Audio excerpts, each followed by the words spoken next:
اعوذ باللہ من الشیطان الرجیم بسم اللہ الرحمن الرحیم رب زدنی علما رب زدنی علما رب زدنی علما رب اشرح لی صدری ویسر لی امری واحلل عقدۃ من لسانی یفقهوا قولی واجعلنی وزیرا من اہلی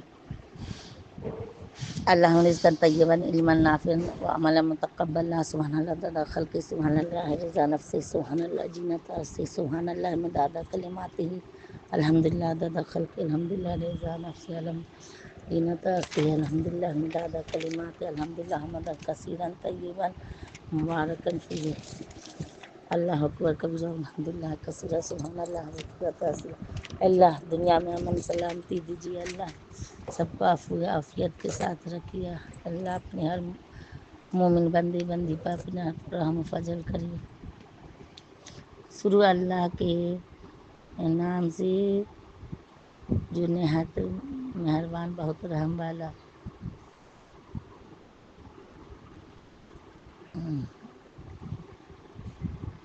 السلام علیکم ورحمۃ اللہ وبرکاتہ۔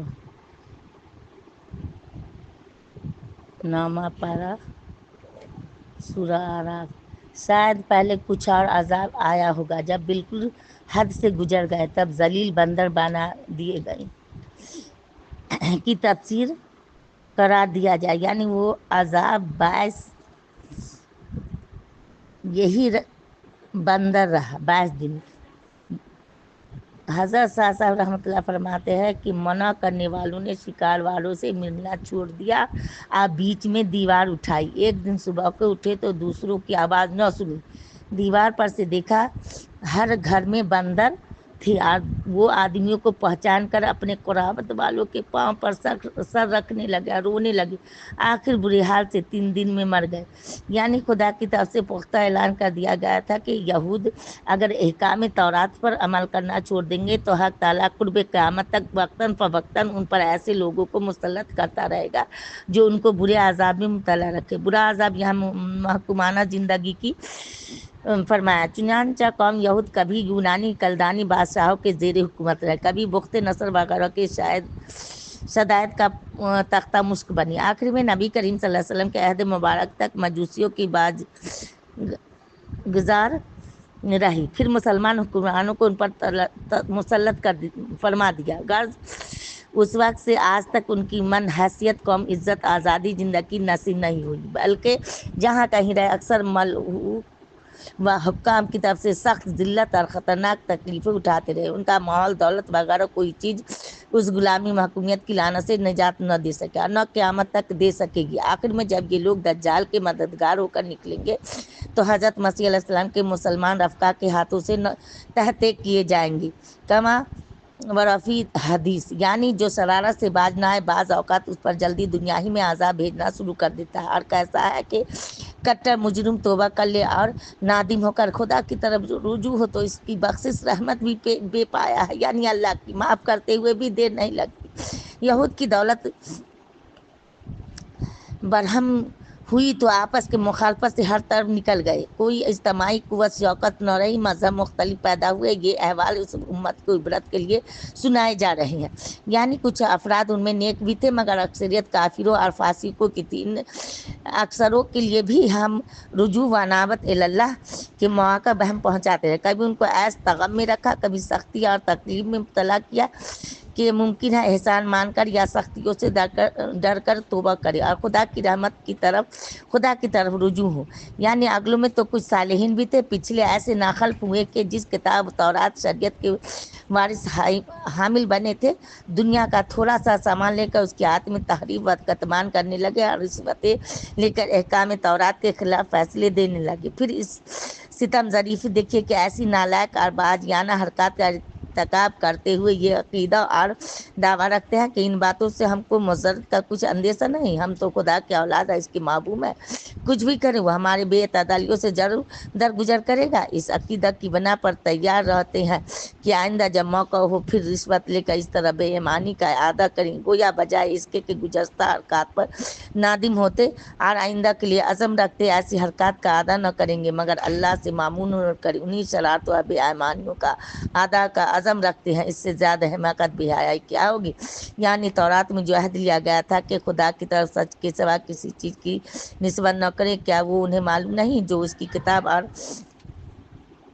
احکام کتاب برید کر کے اس پر افطرا کرنے لگا؟ حالانکہ کتاب اللہ تورات کو یہ لوگ پڑھتے پڑھاتے، پھر ایسے کہا جا سکتا تھا کہ اس کا مضمون انہیں معلوم نہیں یا یاد نہیں رہا؟ حقیقت وہی ہے کہ دنیا کی فانی متاع کے عوض انہوں نے دین ایمان بیچ ڈالا، آخرت کی تکلیف راحت کی سے آنکھیں بند کر لی۔ اتنا نہ سمجھے کہ جو لوگ خدا سے ڈرتے تقوی کی راہ اختیار کرتے ہیں ان کے لیے آخرت کا گھر، وہاں کا ایس غم دنیا کی خوشحالی سے کہیں بہتر اور فائق ہے۔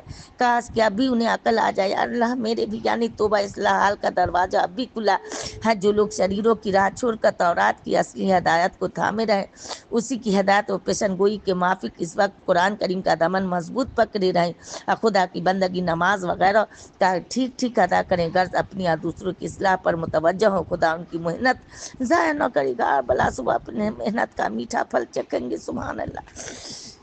یعنی جو میثاق الکتاب عہد کا اقرار انہیں یاد دلایا جا رہا ہے، وہ ایسے اہتمام سے لیا گیا تھا کہ پہاڑ اٹھا کر ان کے سروں پر لٹکا دیا گیا، کہا گیا جو کچھ تم کو دیا جا رہا ہے تورات وغیرہ، اسے پوری مضبوطی عزم کے ساتھ تھامو، اور جو نصیحت کی گئی ہے ہمیشہ یاد رکھو۔ یعنی کہ یہود نصارہ کو، ورنہ بصورت انکار سمجھ لو کہ خدا تم پر پہاڑ گرا کر ہلاک کر سکتا ہے۔ اس قدر اہتمام اور تخفیف تاکید سے جو قول قرار لیا گیا تھا، افسوس ہے وہ بالکل فراموش کر دیا۔ یہ رفع جبل کا قصہ سورہ بقرہ میں رابعہ پارہ الف لام کے بعد ربع پارہ الف لام کے بعد گزر چکا ہے، ملاحظہ فرما لیا جائے۔ یعنی کہ پہلے ہم سورہ الف میں بھیج چکے ہیں۔ میثاق خاص کے بعد یہاں سے میثاق عام کا ذکر کرتے ہیں۔ تمام عقائد حق اور ادیان سماویہ یعنی کہ ادیان سماویہ یعنی کہ آسمانی کتاب کا بنیادی پتھر یہ ہے کہ انسان خدا کی ہستی اور ربوبیت عامہ پر اعتقاد رکھے۔ مذہب کی ساری عمارت اسی سنگ بنیاد پر کھڑی ہوتی ہے۔ جب تک یہ اعتقاد نہ ہو، مذہبی میدان میں عقل فکر کی رہنمائی انبیاء مرسلین کی ہدایت کو نفع نہیں پہنچا سکتی۔ اگر پورے غور و تامل سے دیکھا جائے تو آسمانی مذہب کی تمام اصول و فروع بالآخر خدا کی ربوبیت عامہ کی اسی عقیدہ پر منتہا ہوتے، بلکہ اس کی تہ میں لپٹے ہوئے ہیں۔ عقل سلیم اور وہی الہام اسی اجمال کی شرح کرتے ہیں۔ ضروری تھا کہ یہ تخم ہدایت سے کل آسمانی تعلیمات کا مبدا منتہا تمام ہدایات ربانیہ کا وجود مجمل ہونا چاہیے، عام فیاضی کے ساتھ نوع انسانی کے تمام افراد میں بکھیر دیا جائے، تاکہ ہر آدمی عقل فہم وہی الہام کی آبیاری سے اس تخم کو شجر ایمان و توحید کے درجہ تک پہنچا سکا۔ قدرت کی طرف سے قلوب بنی آدم میں ابتدا یہ تخم ریزی نہ ہوتی اور اس سب سے زیادہ اساسی و جوہری عقیدہ کا حل ناخن عقل و فکر کے سپرد کر دیا جاتا تو یقیناً یہ مسئلہ بھی منطقہ استدلال کی بھول بھلائیوں میں پھنس کر ایک نظری مسئلہ بن کر رہ جاتا ہے، جس پر سب تو کیا اکثر آدمی متفق نہ ہو سکتے۔ جیسا کہ تجربہ بتلاتا ہے کہ فکر استدلال کی ہنگامہ آرائیاں اور اکثر اتفاق سے زیادہ اختلاف آرا پر منتج ہوتی ہے۔ اس لیے قدرت نے جہاں غور و فکر کی قوت اور نور وحی الہام کے قبول کرنے کی استعداد بنی آدم میں ودیت فرمائی، وہیں اس اساسی عقیدہ کی تعلیم اس کو فطرتاً بہرور کیا، جس کے اجمال میں کل آسمانی ہدایات کی تفصیل منطوی مندمج تھی، جس کی بدون مذہب کی عمارت کا کوئی ستون کھڑا نہیں رہ سکتا۔ گوشہ میں حق تعالیٰ کی ربوبیت عامہ کے عقیدہ پر کسی نہ کسی حد تک متفق رہی ہو۔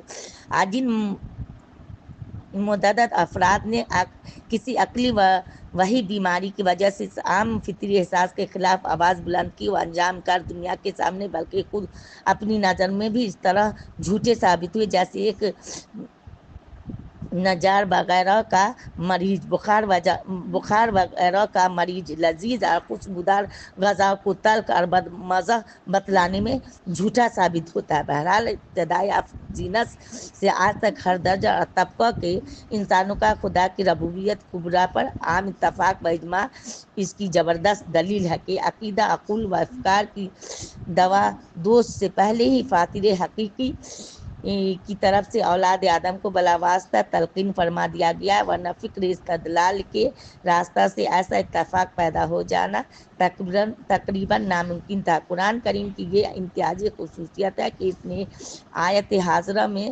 عقیدہ کی اس طرح یکسانیت کی اصلی راز پر روشنی ڈالی۔ بلا صبح ہم کو یاد نہیں کہ بنیادی عقیدہ کی تعلیم کب اور کہاں اور کس ماحول میں دی گئی، تاہم جس طرح ایک لیکچرر انشاء پرداز کو یقین ہے کہ ضرور اس کو ابتدائی عمر میں کسی نے الفاظ بولنے سکھلائے، جس سے ترقی کر کے آج اس رتبہ کو پہنچا۔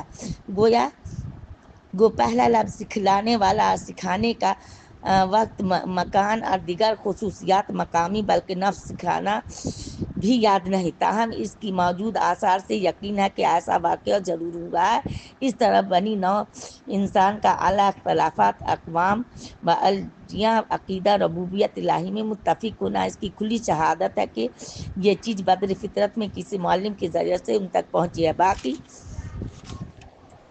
تعلیمی خصوصیات و اجوال کا محفوظ نہ رہ سکنا اس کی تسلیم میں خلل انداز نہیں ہو سکتا۔ اسی عجلی و فطری تعلیم نے جس کا نمایاں اثر آج تک انسانی شریعت میں موجود چلا آتا ہے، ہر انسان کو خدا کی حجت کے سامنے ملزم کر دیا ہے۔ جو شخص اپنے الحاد و شرک کو حق بجانب قرار دینے کے لیے غفلت، بے خبری یا آباؤ اجداد کی اس قرآنہ تقلید کا عذر کرتا ہے، اس کے مقابلے پر خدا کی یہی حجت کہتا ہے جس میں اصل فطرت انسان کی طرف توجہ دلائی گئے، بطور فیصلہ کن جواب کے پیش کی جا سکتی ہے۔ حضرت صاحب فرماتے ہیں کہ اللہ تعالیٰ نے حضرت آدم علیہ السلام کی پشت سے ان سے ان کی اولاد نکالی، سب سے اقرار کروایا اور اپنی خدائی کا پھر پشت میں داخل کیا۔ اس سے مدعا یہ ہے کہ خدا کے رب مطلق معنی میں ہر کوئی آپ کو کفایت کرتا ہے۔ باپ کی تقلید نہ چاہیے۔ اگر باپ شرک کر کے بیٹے کو چاہے کہ ایمان لاوے، اگر کسی کو شبہ ہے کہ وہ عہد تو یاد نہیں رہا، پھر کیا حاصل؟ تو یوں سمجھے کہ اس کا نشان ہر کسی کے دل میں ہے، ہر زبان پر مسعود ہو رہا ہے۔